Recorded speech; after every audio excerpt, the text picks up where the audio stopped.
السلام علیکم ورحمۃ اللہ وبرکاتہ۔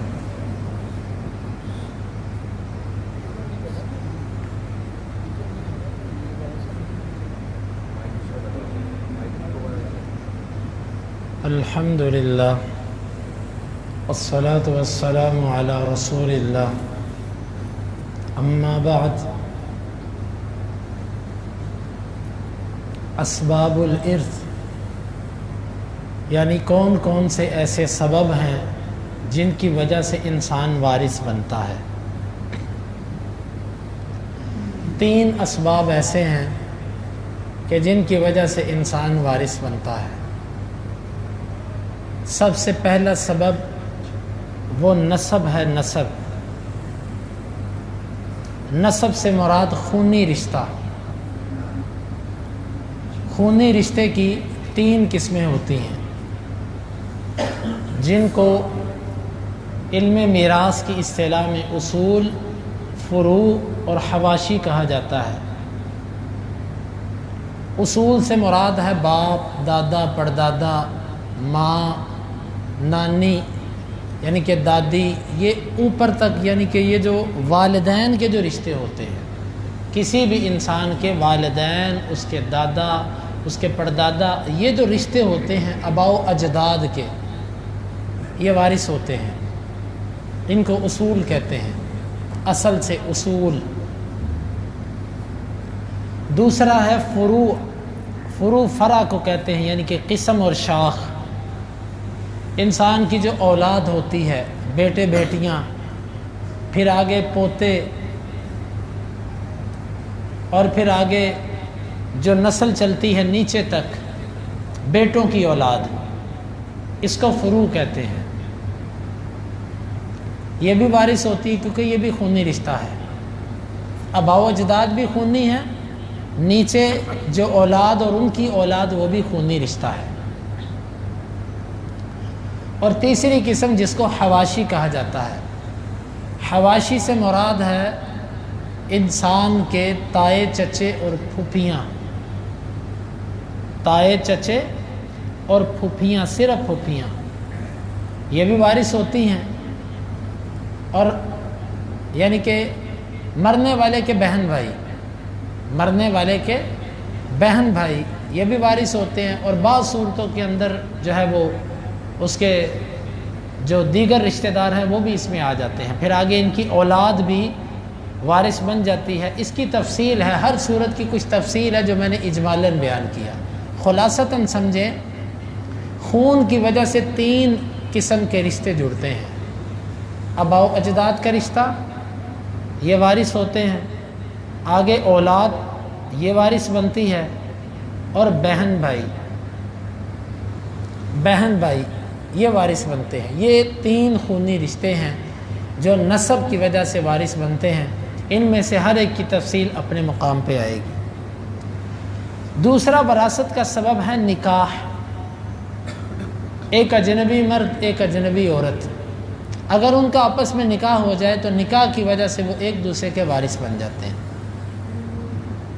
صرف نکاح ہو جائے، رخصتی نہ بھی ہو، خلوت نہ بھی ہو، صحیح نکاح ہو چکا ہو، جس کو ہم اپنی زبان میں منگنی کہتے ہیں، یہ نہیں، نکاح پڑھایا جا چکا ہو، ایجاب و قبول ہو چکا ہو، خلوت نہ بھی ہوئی ہو، اگر ان میں سے کوئی ایک فوت ہو گیا تو دوسرا اس کا وارث ہوگا۔ صحیح نکاح وراثت کا سبب ہے۔ حتیٰ کہ اگر نکاح ہوا، نکاح کے بعد دونوں زندگی گزارنے لگے، جھگڑا ہوا، دونوں میں سے ایک یعنی خاوند نے بیوی کو طلاق دے دی، طلاق دینے کے بعد عدت کے اندر اگر خاوند فوت ہو گیا، کیونکہ ایک عورت کی طلاق کی عدت 3 حیض ہوتی ہے، اور بعض صورتوں میں اگر عورت حاملہ ہو تو جب تک اس کا حمل نہیں ہو جاتا، وضع نہیں ہوتا، اس وقت تک وہ عدت میں رہتی ہے۔ تو اگر خامن نے طلاق دی عورت کو اور عدت کے اندر عورت ابھی عدت میں تھی کہ خامن فوت ہو گیا، تو تب بھی عورت وارث بنے گی اپنے خامن کی۔ اگر طلاق پہلی یا دوسری ہے، یعنی رجعی طلاق جس کے بعد رجوع ہو سکتا ہے، اگر تیسری طلاق تھی اور آخری طلاق تھی زندگی کی، ایک دفعہ پہلے طلاق دے چکا تھا، پھر کبھی زندگی میں دوسری دی، اب یہ تیسری طلاق دی، تو اس کے بعد پھر عورت وارث نہیں بنے گی۔ اگر پہلی طلاق ہے یا دوسری طلاق ہے اور خاوند فوت ہو جاتا ہے طلاق دے کر، تو عورت جو ہے وہ وارث بنے گی اپنے خاوند کی۔ بلکہ یہاں تک اہل علم نے لکھا ہے کہ اگر خاوند نے، اور یہ حقیقت ہے، ایسا مسئلہ شرعی مسئلہ ہے کہ اگر خاوند اپنی بیوی کو محروم کرنے کے لیے طلاق دیتا ہے یا بیماری کے اندر کوئی بندہ اپنی بیوی کو طلاق دیتا ہے، تو علماء نے لکھا کہ وہ عدت گزرنے کے بعد بھی عورت جو ہے وارث ہوگی۔ کیوں؟ یہاں پر غالب نظر آ رہا ہے کہ وہ اپنی عورت کو اپنی وراثت سے محروم کرنا چاہتا تھا، اس لیے اس نے طلاق دی۔ وہ یہ چاہتا تھا کہ یہ وارث نہ بنے میری، اسی لیے اس نے آخری جب اس نے دیکھا کہ میں مرنے والا ہوں تو اس نے طلاق دے دی۔ تو اہل علم نے یہ لکھا، یہ شرعی مسئلہ ہے کہ خاوند جب اپنی بیوی کو بیماری میں طلاق دے اور پھر اسی بیماری میں وہ فوت ہو جائے، چاہے 6 ماہ بعد فوت ہو، چاہے سال بعد فوت ہو، اسی بیماری سے، تو اس کی عورت کو طلاق ملنے کے باوجود، عدت ختم ہونے کے باوجود عورت اس کی وارث بنے گی۔ گویا کہ نکاح اتنا مضبوط سبب ہے کہ اتنی جلدی یہ ختم نہیں ہوتا۔ تو خلاصتاً سمجھیے، نکاح بھی سبب ہے وراثت کا۔ نکاح ہو گیا، رخصتی ہو یا نہ ہو، خلوت ہو یا نہ ہو، عورت وارث بنتی ہے۔ اور اسی طرح اگر خاوند نے طلاق دے دی، طلاق رجعی ہے، تو عورت وارث بنے گی۔ اسی طرح اگر خاوند نے اس نیت سے طلاق دی، بیماری کے اندر طلاق دی، جس سے صاف پتہ چلتا تھا طلاق اس لیے دے رہا ہے کہ عورت کو محروم کرے وراثت سے، تو اس صورت میں طلاق کے باوجود، عدت گزرنے کے باوجود عورت جو اپنے خاوند کی وراثت کی حقدار ہو۔ 2 سبب ہوئے۔ تیسرا سبب ہے عتق، کسی کو آزاد کرنا۔ یہ غلامی کا سلسلہ آج کے دور میں تو نہیں ہے، لیکن ایک شرعی مسئلہ ہے۔ جب تھا تو اس وقت اس کی کیفیت کیا تھی؟ ایک بندے نے ایک غلام آزاد کیا، شریعت نے کہا ہے کہ اس آزاد ہونے والے غلام کی جو ولا ہے، یعنی کہ اس کی وراثت، اگر اس کا کوئی وارث نہیں تھا تو آزاد کرنے والا اس کا وارث بنے گا۔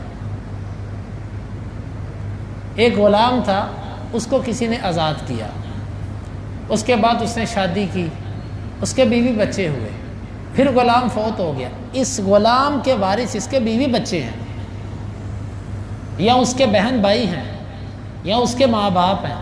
لیکن ایک ایسا غلام کہ جس کے نہ ماں باپ کا پتہ ہے، نہ اس کے بہن بھائیوں کا پتہ ہے، نہ اس کی کوئی اولاد ہے، نہ اس کی کوئی بیوی ہے، اس کا وارث ہی کوئی نہیں ہے، تو ایسے غلام کے فوت ہونے کے بعد اس کو آزاد کرنے والا اس کا وارث بنے۔ 3 سبب بنے وراثت کے۔ نمبر 1 نسب۔ نسب کے اندر 3 قسم کے رشتے، وہ میں نے خونی رشتے وہ بتا دیے۔ دوسرا نکاح، نکاح کی بھی وضاحت سن لیا آپ نے۔ تیسرا ہے آزادی، یعنی آزاد کرنے والا آزاد ہونے والے کا وارث ہوتا ہے اس صورت میں کہ جب اس کا وارث اور کوئی نہ ہو۔ ایک چوتھا رشتہ ہے، اس سے وراثت ثابت نہیں ہوتی، حالانکہ حدیث کے اندر آتا ہے کہ یحرم من الرضاعۃ ما یحرم من النسب، دودھ پینے سے بھی وہ رشتے ثابت ہوتے ہیں، وہ مسئلے ثابت ہوتے ہیں جو خون سے ثابت ہوتے ہیں، نسب سے ثابت ہوتے ہیں۔ اگر کسی بچے نے کسی عورت کا دودھ پیا، اب وہ اس کا بیٹا بن گیا، اور اس عورت کے دیگر بچے جو ہیں اس کے بہن بھائی بن گئے، تو کیا رضائی رشتوں کے اندر وراثت آتی ہے؟ نہیں آتی۔ امام نووی رحمہ اللہ نے اس پر اجماع لکھا ہے کہ رضاعت سے علم وراثت ثابت نہیں ہوتی۔ تو گویا کہ یہ ایک سبب ہے جس سے باقی احکام تو ثابت ہوتے ہیں کہ دودھ پینے والا اسی طرح حرام ہوتا ہے جس طرح سکا بھائی حرام ہوتا ہے عورت پر، دودھ پینے والا بھی ایسے ہی حرام ہے۔ لیکن ایک مسئلہ ہے کہ اس سے وراثت ثابت نہیں ہوتی۔ وراثت کے لیے شریعت نے صرف اور صرف 3 سبب بیان کیے، تو یہ 3 سبب ٹھہرے جس سے علم میراث ثابت ہوتی ہے۔ تو یہ الحمدللہ اللہ تعالیٰ کی توفیق سے اب ہم نے علم میراث کی جو ابتدائی چیزیں تھیں وہ سیکھ لیں۔ علم میراث کی ابتدائی چیزیں یہی تھیں کہ سب سے پہلے یہ سمجھا جائے کہ وراثت کیا ہوتی ہے، وارث کون ہوتا ہے، اور وراثت کب تقسیم ہوتی ہے، یہ چیزیں تھیں۔ پھر وراثت تقسیم کرنے سے پہلے کتنی چیزوں کا جاننا ضروری ہے، وہ چیزیں ہم نے اپنے ایک درس کے اندر واضح کی تھیں کہ وراثت تقسیم ہونے سے پہلے 3 چیزوں کا آنا ضروری ہے۔ یعنی قرض دیکھا جائے گا، قرض تو نہیں ہے، وصیت تو نہیں ہے، پھر تجہیز و تکفین اور کفنانے دفنانے کا خرچہ، یہ 3 قسم کی چیزوں کے بعد چوتھا مرحلہ وراثت کا ہوتا ہے۔ اور پھر اس کے بعد تیسری چیز ہم نے یہ پڑھی تھی کہ وراثت میں رکاوٹ بن جانے والی چیزیں جن کی وجہ سے بندہ وارث نہیں بن سکتا، ان چیزوں کے اندر قتل تھا، جو کسی کو قتل کر دے وہ اس مقتول کا وارث نہیں بن سکتا، اور اس کی وضاحت ہم نے کر دی تھی کون سا قتل مراد ہے۔ پھر اسی طرح دوسری غلامی تھی، غلامی، کوئی غلام ہو تو وہ کسی کا وارث نہیں بن سکتا۔ اور تیسری چیز جو تھی وہ ارتداد تھا، ایک بندہ مرتد ہو جائے یعنی کافر، یہ دین مختلف ہو جائے تو وہ وارث نہیں بن سکتا۔ لیکن اس کے ساتھ ساتھ ایک چیز اس وقت بیان نہیں کی تھی، لیکن آپ اپنے ذہن میں رکھیے گا، ہمارے معاشرے میں یہ چیز پوچھی جاتی ہے، ولد الزنا، زنا والا بچہ، یہ بھی جس کی طرف منسوب ہے اس کا وارث نہیں بن سکتا۔ مثال کے طور پہ ایک عورت نے برائی کی، اپنے خامند کو بتایا ہی نہیں اور باور یہ کروایا کہ یہ تمہارا بچہ ہے، شرعی طور پر یہ بچہ اس کا وارث نہیں ہے، یہ بچہ اسی کا وارث ہے جس کے نطفے سے پیدا ہے، اس کا تعلق اسی کے ساتھ ہے، اس کے ساتھ اس کا کوئی تعلق نہیں ہے۔ تو گویا کہ زنا بھی جو ہے یہ ایک اعتبار سے جزوی طور پر موانع ارث میں سے آ جاتا ہے۔ اور چوتھی چیز اور ابتدائی چیزوں میں سے آخری چیز آج ہم نے پڑھی ہے، وہ چیز یہ ہے کہ 3 قسم کے اسباب ہیں کہ جن سے وراثت ثابت ہوتی ہے۔ یہ ابتدائی چیزیں پوری ہو گئی، آج ہم ابتدائی طور پر 3 چیزوں کو جانیں گے، پھر انشاءاللہ ہمارا مسلسل ایک سلسلہ شروع ہو جائے گا۔ جو وارث بنتے ہیں ان کی 3 قسمیں شریعت نے بیان کی ہیں۔ وارث بننے والے، یا ان کو اصحاب الفروض کہا جاتا ہے، فرضی حصوں والے، یا ان کو عصبات کہا جاتا ہے، یا ان کو ذوی الارحام کہا جاتا ہے۔ اصحاب الفرائض، فرضی حصوں والے، کچھ مرد اور کچھ عورتیں ایسی ہیں اللہ تعالیٰ نے ان کا نام لے کر بتا دیا، اس کو مرنے والے کی وراثت میں سے اتنا ملے گا، اس کو اتنا ملے گا، اس کو اتنا ملے گا۔ جن کے نام لے لے کر اللہ تعالیٰ نے حصے بتا دیے ان کو کہتے ہیں اصحاب الفرائض، صاحب کی جمع اصحاب، اور فرض سے فرائض، اصحاب الفرائض، فرضی حصوں والے، کہ جن کے حصے اللہ نے بتا دیے کہ ان کا اتنا حصہ، ان کا اتنا حصہ، ان کو اصحاب الفرائض کہتے ہیں۔ دوسری قسم ہے عصبات، عصبہ، عین صاد با ہا، عصبہ۔ عصبہ سے مراد وہ قریبی رشتہ ہوتا ہے کہ اصحاب الفرائض کو دینے کے بعد اگر کوئی مال بچے تو جس کو ملتا ہے اس کو عصبہ کہتے ہیں۔ یہ بھی شریعت نے بتایا کہ یہ عصبہ ہے، لیکن ان کا حصہ نہیں بتایا کہ اس کو اتنا ملتا ہے، اس کو اتنا، یہ کہا ہے کہ ان سے جو بچے گا وہ سارے کا سارا یہ سمیٹ جائیں گے۔ لیکن اس میں بھی تقسیم یہ ہے کہ دیکھا جائے گا ان میں سے میت کے سب سے زیادہ قریبی کون ہے، جو سب سے زیادہ قریبی ہے وہ لے جائے گا اور دور والا محروم ہو جائے گا۔ اس کو عصبہ کہتے ہیں. یعنی اس کی تعریف یہ ہے اصحاب الفرائض کو وراثت کا حصہ دینے کے بعد جو بچ جائے باقی ماندہ مال جن کو ملے گا ان کو عصبہ کہا جاتا ہے. اور ایک تیسری قسم جن کو ذوی الارحام کہا جاتا ہے. ذوی الارحام رشتہ داریوں والے، رحم والے، یعنی دور کے رشتے جن کے نہ اللہ نے فرضی سے مقرر کیے اور نہ وہ عصبات میں سے آتے تھے. دور کے رشتے جیسے ماموں کا بیٹا یا ماموں، اور اسی طرح خالاؤں کے بیٹے، یہ وراثت کے حصے دار نہیں ہوتے لیکن یہ ذوی الارحام کہلاتے ہیں. اس کی تعریف یہ ہوتی ہے ذوی الارحام اس رشتے کو کہتے ہیں کہ جب اصحاب الفرائض بھی نہ ہوں اور عصبات بھی نہ ہوں تو جن رشتہ داروں میں وراثت جاتی ہے ان کو ذوی الارحام کہتے ہیں. مثلا ایک بندہ ہے، نہ اس کے ماں باپ ہیں، نہ اس کے بہن بھائی ہیں، نہ اس کی اولاد، یعنی اصحاب الفرائض اور عصبات میں سے اس کا ہے ہی کوئی نہیں. اب یہ جو ماموں کے بیٹے ہوتے ہیں اور اسی طرح خالہ کے بیٹے جو ہوتے ہیں یہ اس کے وارث بنیں گے، یہ ذوی الارحام ہیں. تو تین قسم کے رشتہ دار ہیں جو علم وراثت کے اندر شمار کیے جاتے ہیں حقدار. سب سے پہلے اصحاب الفرائض جن کے فرضی حصے اللہ نے بتا دیے کہ اس کو اتنا دینا ہے، اس کو اتنا دینا ہے، اس کو اتنا دینا ہے. دوسرے عصبات کہ اصحاب الفرائض سے بچنے کے بعد جو حصے حقدار ہوتے ہیں ان کو عصبہ کہا جاتا ہے.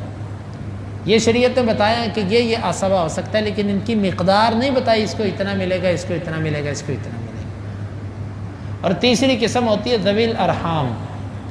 ذوی الارحام وہ رشتے ہوتے ہیں کہ جو عام طور پر وارث نہیں بن سکتے لیکن جب اصحاب الفرائض اور عصبات میں سے کوئی نہ ہو تو پھر ذوی الارحام وارث بنتے ہیں. یہ ہے علم میراث کی مبادیات، اس کی ابتدائی چیزیں. اب انشاءاللہ العزیز ہم اپنے اگلے درس کے اندر اصحاب الفرائض کی تفصیل پڑھیں گے کہ اصحاب الفرائض جن کے فرضی حصے مقرر کیے اللہ نے وہ کتنے لوگ ہیں. وہ 12 لوگ ہیں. کتنے لوگ ہیں؟ 12. ان کی انشاءاللہ العزیز ہم تفصیل پڑھیں گے کہ یہ 12 کون کون ہیں. پھر آہستہ ہم یہ بھی پڑھیں گے کہ ان میں سے ہر ایک کو اللہ تعالیٰ نے کیا حصہ دیا. تو انشاءاللہ العزیز یہ ایک آئندہ سبق انشاءاللہ اس پر ہوگا. اللہ تعالیٰ اس علم کو ہمارے لیے آسان کر دے. یاد رکھیں علم سننے سے، بار بار سننے سے اور ذہن کے اندر دہرانے سے یا کسی سے تکرار کرنے سے آتا ہے. خالی اگر آپ سن لیں گے تو یہ سننے سے بعض دفعہ کوئی چیز یاد نہیں ہوتی. شاید بعض ذہنوں کے اندر یہ ہو کہ سن کے یاد کر کے ہم کیا کریں گے. تو علم ایک اللہ کے قرب کا ذریعہ ہے. یہ مت سوچیں کہ آپ اس سے کیا کریں گے. اگر یہ شرعی علم ہے اور نبی کریم صلی اللہ علیہ وسلم یہ سکھا کر گئے ہیں تو پھر اس کو سیکھنا اللہ کے قرب کا ذریعہ ہے. تو اس کو بھی عبادت اور نیکی سمجھ کے ہم سیکھنے کی کوشش کریں. اللہ تعالیٰ اس علم کو ہمارے لیے آسان کر دے. اللہم انفعنا بما علمتنا وعلمنا ما ينفعنا وزدنا علما وآخر دعوانا ان الحمد للہ رب العالمین. آج کے سبق کے متعلق اگر کسی کا کوئی سوال ہے تو وہ کر لیں.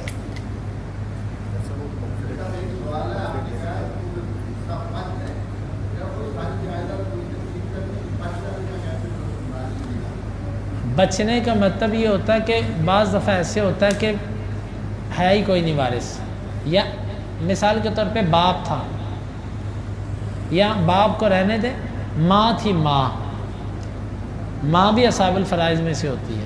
اب ماں کو چھٹا حصہ ملتا ہے، ماں کو چھٹا دے دیا اور وارث ہی کوئی نہیں، تو اس صورت کے اندر جاتی ہے پھر وراثت ادھر.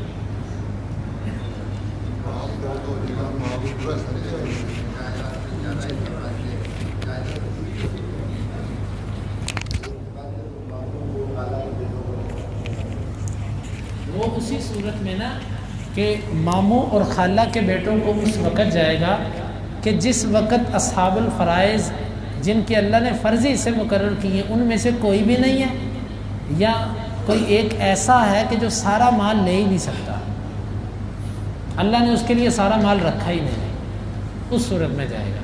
مثلا ایک بندہ فوت ہو گیا، اس کی بیٹی ہے، اب بیٹی اصحاب الفرائض میں سے ہے، لیکن بیٹی سارا حصہ لے ہی نہیں سکتی، آدھا لے سکتی ہے، تو آدھا باقی جو ہے وہ اگر باقی اصحاب الفرائض نہیں ہیں، عصبات نہیں ہیں، تو سبیل الرحام میں چلا جائے گا۔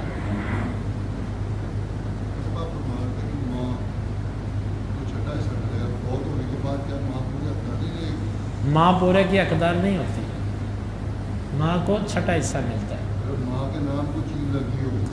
ایک بات ذہن میں رکھیے گا، ہمارے معاشرے کے اندر یوں کیا جاتا ہے کہ چیزیں کسی کے قانونی طور پہ نام لگوا دی جاتی ہیں۔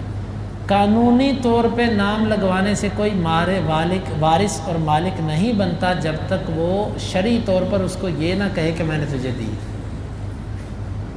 مطلب پلاٹ تھا بیٹے کی کمائی کا، باپ نے اپنے نام لگوا لیا، اب یہ باپ کی وراثت نہیں ہے، یہ بیٹے کا ہی ہے۔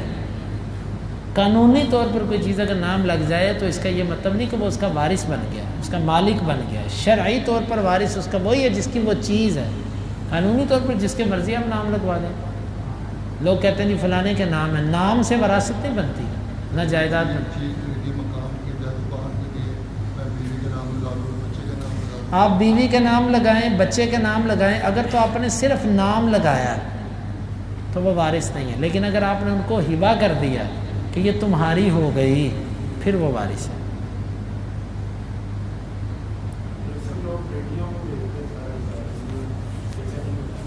جی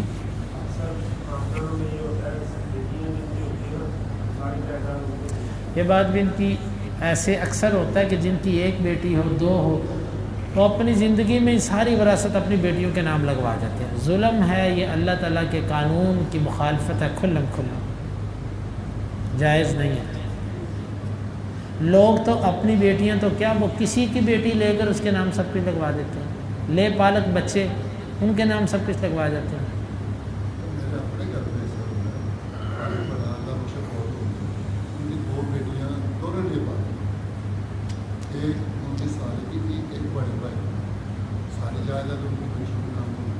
خلاف شریعت اگر وہ زندگی میں کہتے رہے وہ کہتے نہیں میری بچوں کی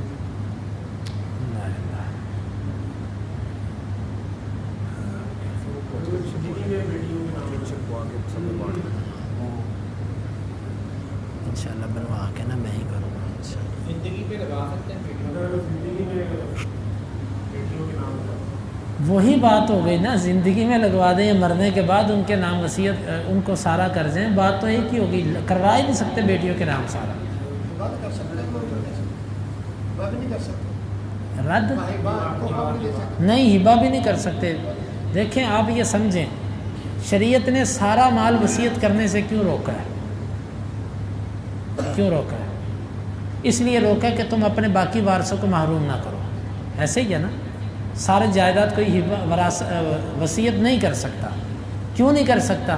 اس کی وجہ یہ ہے کہ اگر وہ ساری جائیداد کسی کو وصیت کر جاتا ہے تو وارثوں کے لیے کیا ہے اس میں؟ تو زندگی میں ایک بندہ ہبہ کر جاتا ہے سارے کا سارا کسی کو، اس کے وارثوں کے لیے کیا ہے؟ وہی صورت ہے، سارا مال ہبہ نہیں کر سکتا۔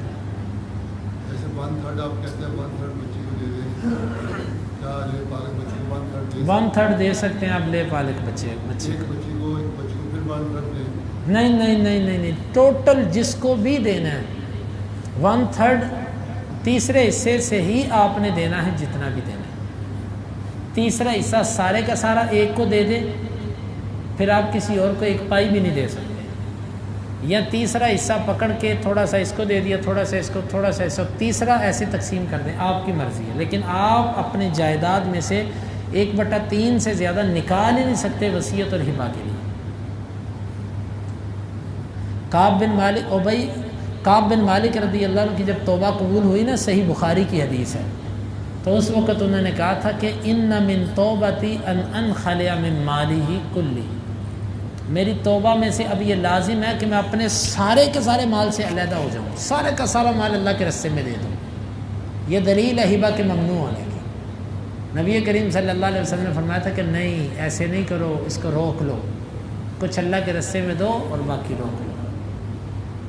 یہ بہت بڑی دلیل ہے کہ وہ اللہ کے راستے میں اپنا سارا مال دینا چاہتے تھے، آپ نے نہیں دینے دیا، تو آج سارا ہبہ جائز کیسے ہو گیا؟ دوسری جو لوگوں کو غلط فہمی پیدا ہوتی ہے وہ یہ ہے کہ ابو بکر صدیق رضی اللہ عنہ نے اپنے گھر کا سارا سامان دے دیا تھا، حالانکہ سارا سامان نہیں دیا تھا۔ اللہ کے بندو، گھر کے اندر جو منقولہ چیزیں تھیں، جو گھر کا سامان تھا وہ پکڑ کے دیا تھا، گھر کی زمین تھوڑی بیچتی تھی۔ جو زرعی زمین تھی جس میں کھیتی باڑی کرتے تھے وہ تھوڑی بیچی تھی، کاروبار کے جو بڑے ہوئے تھے چیزیں دکان وہ تھوڑی بیچی تھی، وہ گھر کا جو منقولہ سامان تھا وہ اٹھا کر سارے کا سارا اللہ کے رسول صلی اللہ علیہ وسلم کو دے دیا۔ گھر کی زمین کب بیچی تھی؟ زرعی زمین کب بیچی تھی؟ سوچیں تو صحیح، منقولہ چیزیں دی تھی، غیر منقولہ تو دی نہیں، تو ساری جائیداد تو دی نہیں انہوں نے، کیسے ہو سکتا کہ ساری دے دی؟ ابو بکر صدیق رضی اللہ عنہ نے یعنی کہ جو گھر کا سامان تھا وہ دیا تھا، اپنی ساری جائیداد نہیں دی تھی، لہذا ساری جائیداد نہیں دی جا سکتی۔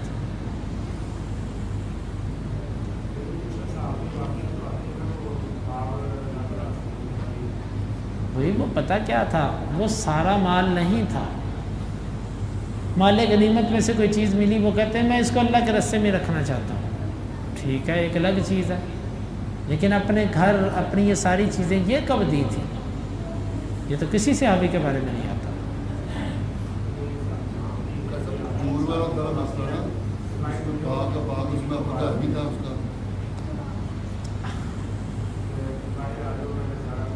ادھر لفظ سنے حدیث کے کیا ہے، لن تنالوا البر حتى تنفقوا مما تحبون، جب یہ آیت اتری تو صحابی اللہ کے رسول صلی اللہ علیہ وسلم کے پاس آئے، ابو درداء رضی اللہ عنہ، اور آ کر کہا کہ اللہ کے رسول میرے مال میں سے عمدہ مال جو ہے نا، عمدہ باغ وہ یہ ہے، میرے مال میں سے، ان کا ٹوٹل مال وہ نہیں تھا، ان کا اور بھی مال تھا، اور بھی جائیداد تھی، اللہ کے رسول میرے مال میں سے عمدہ مال یہ ہے، اور اللہ نے کہا کہ بہترین چیز اللہ کے راستے میں۔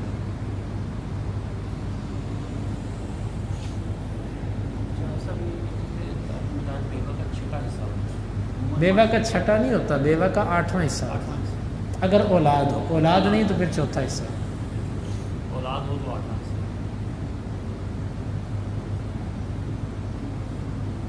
اس میں لے پالک بچے کو بھی آپ وصیت کرنا چاہیں تو کر سکتے ہیں، لے پالک بچہ اور بیوی ہو تو چوتھا حصہ ملے گا بیوی کو۔ نہیں ہاں ٹھیک ہے، ان کا سوال یہ ہے کہ لے پالک بچہ اگر کسی نے رکھا ہو تو بیوی کو چوتھا حصہ ملے گا کہ 8واں ملے گا؟ بچے کی وجہ سے لے پالک بچے کا شمار نہیں کیا جاتا، یہ اس کا تو ہے ہی نہیں، اس کے اپنے بچے کی بات ہو رہی ہے۔